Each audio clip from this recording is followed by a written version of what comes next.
किंतु पवित्र मन बनाने के लिए कैसे बनाएं? बर्तन जैसे मांजते हैं राख वगैरह लगा करके, आज यदि राख नहीं मिलता तो निरमा वगैरह कर लेते, साफ कर लेते। पानी भी रह जाता तो उसको भी शुद्ध वस्त्र के द्वारा सुखा देते हैं। सुखा करके फिर सिंहासन रखते हैं, सिंहासन के ऊपर श्री जी को रखते हैं। और लाते समय श्री जी को कैसे लाते हैं? ऐसे पकड़ कर लिया नहीं, यूँ लेकर।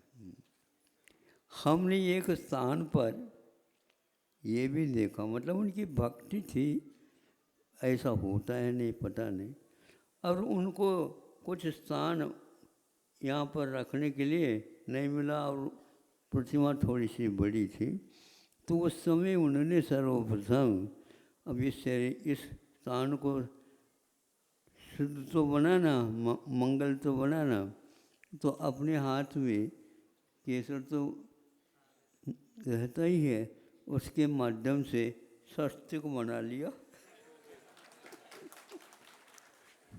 और उसके ऊपर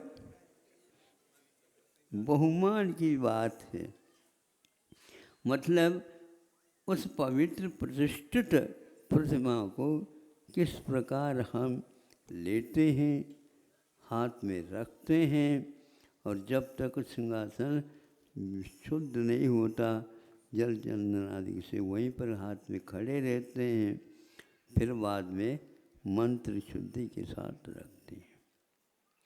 ये सारी क्रियाएं हमारे पवित्र भावों के साथ होती है। ये क्रियाएं पक्की बात है, लेकिन यह अविरल रूप से बनी रहे, इसलिए आचार्यों ने कहा आप उस पवित्र मंत्र का आराधन, उच्चारण, स्मरण 24 घंटा कर सकते।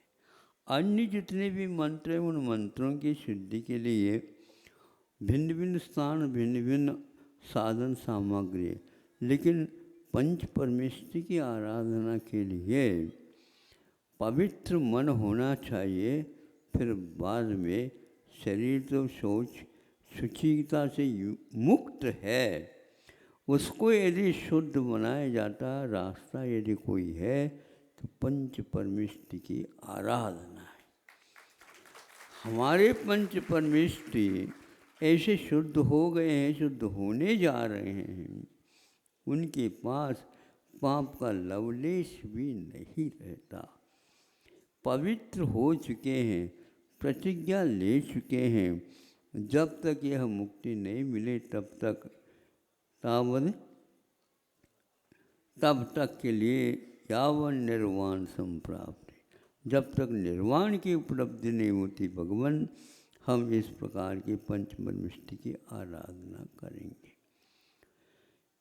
इसीलिए एक दूसरे इसके साथ करती है, जैसे आप बहुत पवित्र हैं, सब कुछ है, किंतु किसी एक वस्तु को बनाना चाहते हैं तो वहाँ पर कहते हैं, देखो आप साग सब्जी भले ही लोह के औजार से बनाते होंगे, लेकिन ये ध्यान रहे कहीं कहीं पर इसका निषेध किया। क्यों निषेध किया? इसलिए उसके स्पर्श होने मात्र से औषधों में परिवर्तन आ सकता है, औषधों में परिवर्तन आ सकता है। इसीलिए वही यदि मान लो जंग वगैरह खा गए हो, यद्यपि नहीं खाता लेकिन फिर भी उसका परिणमन इस प्रकार का स्वभाव लेकर के चलता है।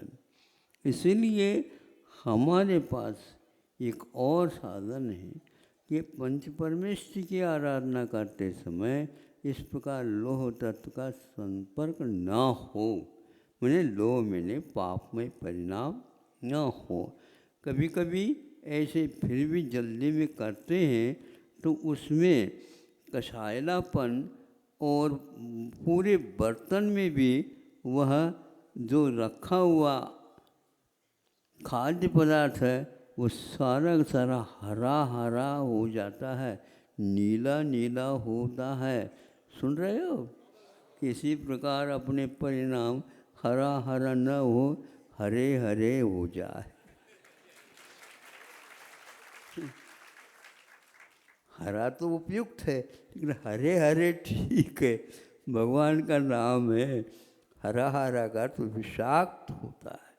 हमारे परिणाम इस प्रकार आराधना के समय पर निदान को लेकर के कभी भी नहीं होना चाहिए। निदान का अर्थ क्या होता है?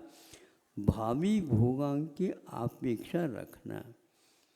भावी भोगों के महाराज जब तक हम इच्छा नहीं रखेंगे तो वो मिलेगा कैसे? इच्छा से मिलते नहीं। इच्छा नहीं होते हुए भी उसका फल और अनंत गुना होता है, तो सबकी कटौती हो जाएगी यदि इच्छा करते हैं तो। ऐसा तप आप कर रहे हैं, विघ्नों का प्रलयम्यात्। शाकिनी भूतपन्न का ये कह रहे हैं, विघ्नों के राशि सब समाप्त हो जाते हैं। विष भी निर्विष हो जाता है, अमृत हो जाता है। मृत्यु जीवन के रूप में परिवर्तित हो जाती है। इसी को बोलते हैं जित शत्रु। जित शत्रु का अर्थ है जिनने भी शत्रुओं को जीत लिया। संसारिक शत्रु नहीं होते। अरे भैया वो तो हमारे लिए कांटा है, और हाँ तुम बहुत गुलाब के फूल हो, वो तो कांटा है, तुम गुलाब के फूल हो गए। गुलाब के फूल सबको मोहित कर देते, इसलिए कांटे से वो ठीक नहीं। कांटा फिर भी ठीक है। कांटे के कारण हम नीचे देखते देखते चलते, फूल के कारण है फूल बिछा दो। यदि राग की बात करते हो, फूल बिछाया नहीं जाता। ऐसे कीर्तन करो चरण चरण में, जो कि ऊपर उनके चलते रहते 4 अंगुलों पर, नीचे कमल बिछाए जाते। अब कमल बिछाने की जो इच्छा यदि करोगे, 3 काल में आपको वह सौभाग्य नहीं मिलेगा। भक्ति भाव करते हैं तो संभव है नीचे उनके पगतलियों में हम फूल बिछा सकते। देवगण आकर के ऐसे ऐसे दिव्य वैभव के साथ उनकी आराधना करते हैं। अब वो भाग्य समझते। वहाँ हंस और बगुला, इन दोनों को ये जोड़े तो हैं, लेकिन इनकी चाल में, इनकी प्रकृति में, इनके खाद्य में, इनके जीवन के लक्ष्य में जमीन और आसमान का अंतर है। हमें आसमान की ओर देखना चाहिए, और जब तक वो आसमान न मिले हमें नीचे ज़मीन को देख करके भी चले। इसका अर्थ यह है अभिमान से मुक्त हो करके, निदान आदि छल कपटों से मुक्त हो करके करना चाहिए। क्योंकि इसलिए कह रहा हूँ, वृत्ति हमेशा हमेशा शल्य से रहित होता है। निदान को भी एक स्थान पर शल्य कहा है। तो आप वृत्ति है ना, लेकिन माया, मिथ्या और निदान, इन तीनों शल्यों से रहित हैं तो आप वृत्ति हैं। व्रत लेने मात्र से नहीं, किंतु माया मिथ्या निदान, माया मिथ्या निदान छोड़ने के उपरांत भी व्रत का संकल्प अपने आप में अलग होता है। तो इस प्रकार ये दोनों बातें बड़े बड़े ग्रंथों में भी लिखी गई है। आप लोग ग्रंथ तो बांट रहे हैं, खूब ग्रंथों का वितरण होता रहता, मुझे देखना हो के लिए अवसर मिल जाता है। लेकिन थोड़े से संयम रखा करो। आपके पास यदि वह शास्त्र आ रहा है, ये ऊधम नहीं होना चाहिए।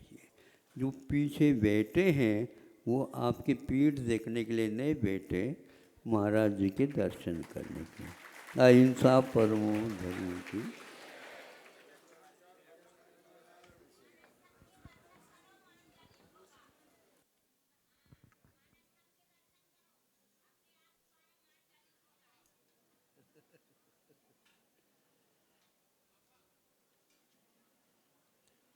बोलिए द्वादशांग निर्माणी माता की, महर्षि आचार्य भगवंत गुरुदेव श्री 108 विद्यासागर जी महामुनि राज्य की।